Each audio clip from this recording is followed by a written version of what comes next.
Bom, olá pessoal, boa tarde, sejam bem-vindos novamente. Mais um encontro bem bacana. Falaremos nesse bloco sobre estatística criminal. Então vamos visualizar o que seria essa ferramenta.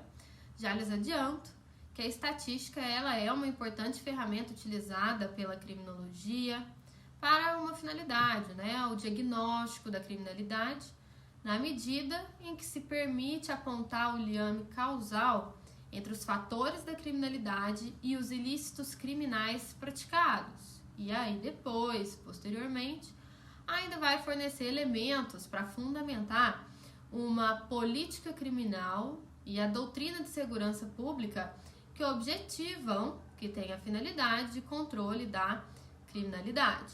Então, diante desse cenário, é preciso ter cuidado na análise das estatísticas criminais oficiais, porque grande parte dos delitos sequer chega ao conhecimento do poder público. E isso se dá, pessoal, por inúmeros fatores. Quer seja por inércia das próprias vítimas ou quer por qualquer outra causa. Por isso se fala muito em criminalidade real, criminalidade revelada e cifra negra. É muito importante saber a diferença entre essa criminalidade real, criminalidade revelada e cifra negra. Vamos entender isso melhor um pouquinho. O que seria a criminalidade real? É a totalidade de delitos que foram realmente cometidos. Enquanto que a criminalidade revelada é a quantidade de delitos que chegou ao conhecimento do Estado. E a cifra negra, que tanto se fala nela, é a quantidade de delitos que não foram comunicados ou não foram elucidados pelo Estado. A cifra negra ela é desconhecida, porém ela influencia os números divulgados pelo governo. Então, na verdade, gente, trata-se de um resultado da diferença entre os crimes conhecidos e aqueles crimes que são ocultos, que não foram levados ao conhecimento do poder público, então eles estão fora da estatística oficial. Alguns fatores são apontados pela doutrina como motivadores que levaram as vítimas, a não levarem ao conhecimento do poder público a notícia do crime em que ela foi, de fato, então, vítima. A primeira delas, omissão por vergonha, omissão por medo, muito comum, inclusive, nos delitos, nos crimes sexuais.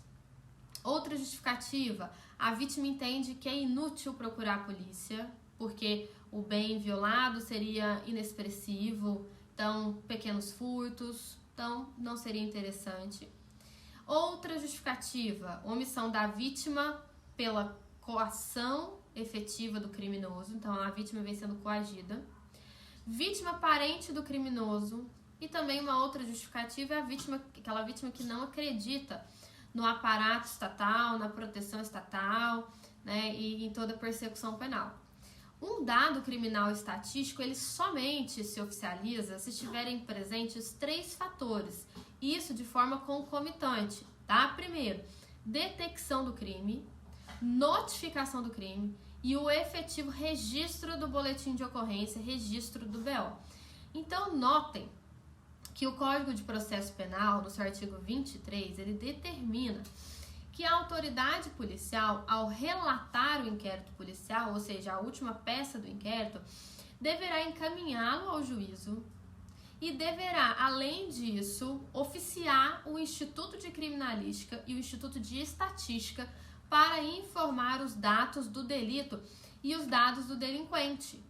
Então, pessoal, a priori, cada estado tem um órgão responsável pela coleta e pela apresentação dessas estatísticas oficiais de crime para que possa, então, receber os dados provenientes da polícia. Agora, o que a gente consegue concluir, diante desse cenário? Infelizmente, os dados estatísticos, eles podem vir a ser manipulados e por vários fatores, pessoal, inclusive por intermédio do próprio governo, com a finalidade, por exemplo, mascarar os verdadeiros índices de criminalidade. Outros delitos, e muitos deles, inclusive, são registrados de forma errada, erroneamente por falha da polícia, por manipulação, ou até mesmo por eventual, né, negligência. Então, acarretando aí em um erro nas estatísticas oficiais, e aí que entra também o tema cifra negra. A cifra negra é um tronco do qual decorrem outros subtipos. Por exemplo, cifra dourada. O que seria a cifra dourada? São as infrações penais praticadas pela elite político-econômica e que não são reveladas ou apuradas. E envolvem aí, sobretudo, crimes que nós conhecemos como sendo crimes do colarinho branco. Então, são chamados aí de cifras amarelas. Temos ainda as cifras cinzas. O que seriam elas? São as infrações penais que foram registradas nos órgãos competentes, porém, que se encontram nas próprias delegacias à solução dos conflitos. Então, foram registradas nos órgãos competentes, mas que encontram nas próprias delegacias uma possibilidade de solucionar o conflito. Há, inclusive, quem sustente que nesse cenário a cifra cinza são aquelas infrações penais que, embora devidamente noticiadas, elas não chegam ao conhecimento dos tribunais, tendo em vista a própria, talvez, inoperância do Estado. Então, há gente que defenda que a cifra cinza poderia também ser interpretada nesse sentido. As cifras amarelas espelham as infrações penais que foram praticadas com violência policial e que não são levadas ao conhecimento efetivo das respectivas corregedorias, né? Inclusive, até mesmo por medo das vítimas de sofrer alguma retaliação, alguma represália por parte do próprio corpo policial, por parte dos policiais. Temos ainda as cifras rosas, dizem respeito às infrações penais de caráter homofóbico. E quais infrações são essas? Né? Aquelas infrações que não chegam ao conhecimento do poder público, mas que têm caráter homofóbico.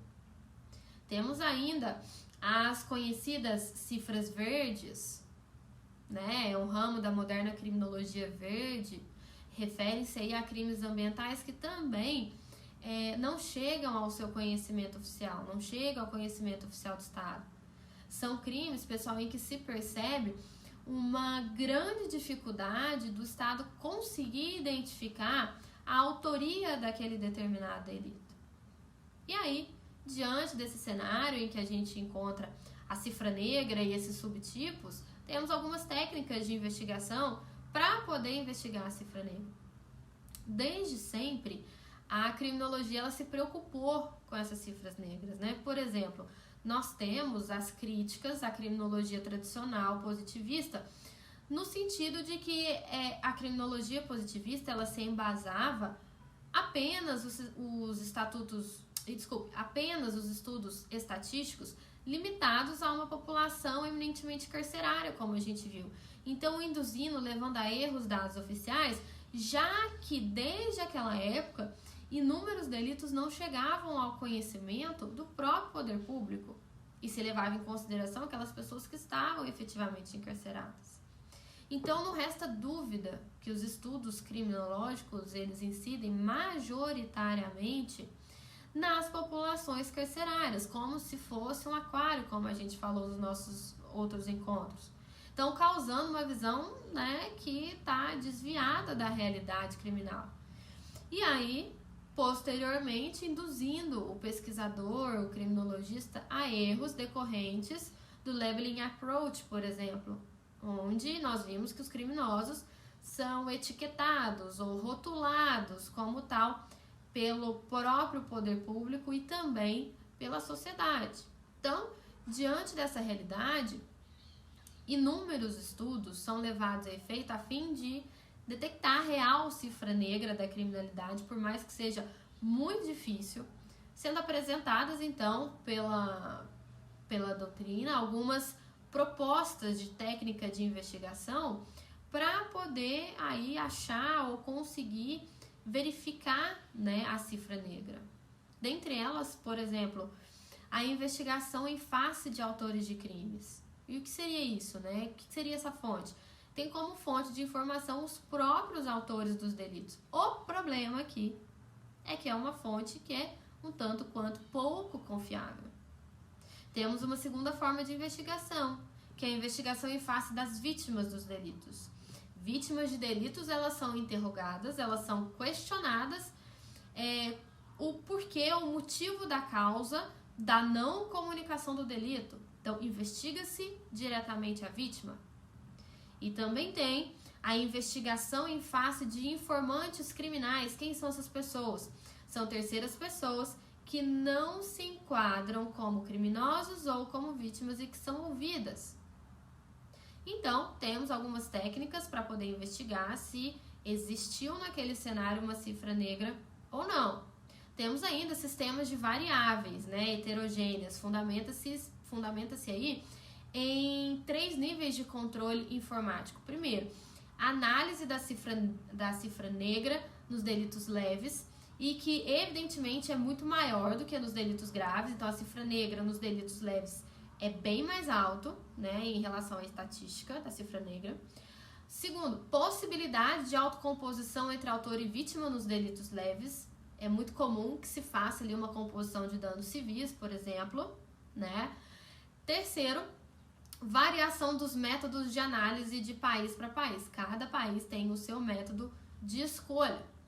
Além disso, temos também técnicas do segmento operativo, em relação ao controle formal, que seriam as pesquisas de causas da vulnerabilidade, também do mau funcionamento do sistema criminal. Então, muitas das vezes isso se dá pelo instrumento do próprio controle social formal, que em tese não funcionaria bem, ou seja, funcionaria mal dentro do próprio sistema criminal, ensejando, portanto, no aumento dessas cifras negras, tá? Então, o que se pretendeu, pessoal, com esse nosso encontro de hoje, não foi trazer, evidentemente, longe de mim conseguir fazer isso, trazer alguma estatística sobre crimes envolvendo cifra negra, cifra dourada, cifra amarela, cifra verde, cifra rosa.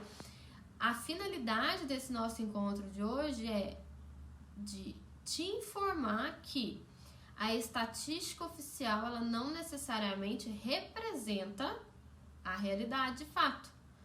Então, muitas das vezes, as estatísticas que a gente consegue acompanhar nos noticiários, nas transmissões pelas próprias redes sociais, as estatísticas que são ofertadas pelas próprias delegacias de polícia que precisam informar o setor de estatística criminal, não necessariamente representa a realidade dos delitos cometidos em rua.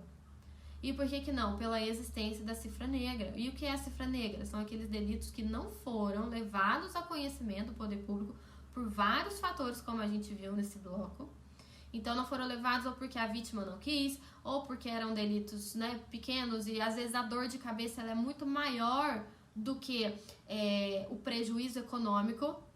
Às vezes furtaram, por exemplo, vamos pensar aqui até um caso que eu tenho, de uma colega, inclusive, no qual ela teve a sua carteira objeto de furto, foi furtada a sua carteira, dentro da sua carteira, na verdade, não tinha lá muita coisa. Não tinha dinheiro em espécie, a pessoa conseguiu utilizar o cartão, mas na sequência já foi bloqueado. Então, na verdade, a pessoa utilizou o auxílio de R$200 no fim das contas e ela precisou, essa colega minha, realizar a segunda via de um único documento, porque os demais não estavam na carteira, além do prejuízo da própria carteira do bem móvel propriamente dito, daquele bem material. Porém, ela sopesando essa situação, percebeu que R$200 mais a segunda via era melhor esse prejuízo, era menos pior esse prejuízo do que ela ter que ir lavrar um boletim de ocorrência, ir em busca de quem seria aquele autor do delito, ir prestar depoimento, eventual depoimento na delegacia. Então, ela achou que na cabeça dela, essa dor de cabeça do próprio procedimento, da própria persecução criminal, seria mais cansativo do que o prejuízo econômico que ela obteve com aquele furto, por exemplo. E isso é um caso clássico da cifra negra. Existiu o crime, existiu uma vítima, existiu um delito, existiu um delinquente, porém não foi levado a conhecimento do Estado, não foi levado a conhecimento do poder público por opção da vítima. Então, ela não entrou dentro da estatística oficial, assim como acontece no Brasil todo, durante todos os minutos do nosso dia. Então, muitas das vezes, o que a gente vê no noticiário, muitas das vezes não, em todas as vezes, as estatísticas oficiais não representam a realidade da criminalidade brasileira, da criminalidade regional, da criminalidade do próprio estado, tá? Então, é entender que existe a criminalidade real, a revelada e a cifra negra, e que no Brasil a cifra negra ela é muito alta, e como a gente viu, por vários fatores diferentes.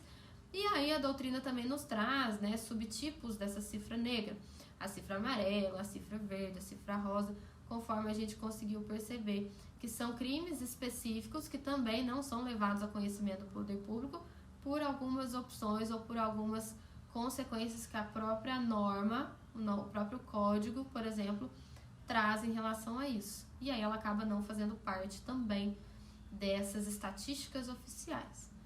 Então, a intenção desse bloco foi de trazer para você esse cenário, a importância de saber que existe essa cifra negra. E a próxima vez de que você estiver dentro de um debate falando sobre os altos índices da criminalidade na cidade X, no Brasil, saber argumentar no sentido de que, não necessariamente essa estatística é uma estatística que representa a realidade das ruas, não é? Ele é um panorama e que não necessariamente reflete a realidade daquela região, não. Muitas das vezes uma única região, pessoal, um formato aqui de região, não efetua, por exemplo, o registro de boletim de ocorrência, porque dentro dessa região as próprias pessoas já se entram em acordo no próprio, né, na própria comunidade ali, para não se efetuar boletim de ocorrência. Então, não necessariamente representa a realidade criminal, né, e o sistema criminal brasileiro. Então, a intenção foi essa. Espero que tenha dado para ficar claro esse cenário, até mesmo porque isso influencia muito nos sistemas de política criminal, porque a política criminal e o que o Estado vai fazer para diminuir os índices de criminalidade depende muito dessas estatísticas oficiais, das regiões que têm maiores problemas, maiores delitos. E quais delitos seriam esses? São delitos sexuais? São delitos contra o patrimônio? Tudo isso vem dentro das estatísticas. Porém, a política criminal, o Estado não consegue exercer na totalidade esse sistema porque tem uma estatística que vem antes e que não representa a realidade. Então, muitas vezes, o aparato estatal ele se torna, né, vulnerável e hipossuficiente até mesmo por conta dessas estatísticas oficiais que não representam a realidade daquele local ou a realidade nacional, por exemplo, influenciando então toda a política criminal em relação àquele local, certo? Bom, pessoal, então encontramos no próximo bloco para poder falarmos mais aí sobre criminologia. Até já!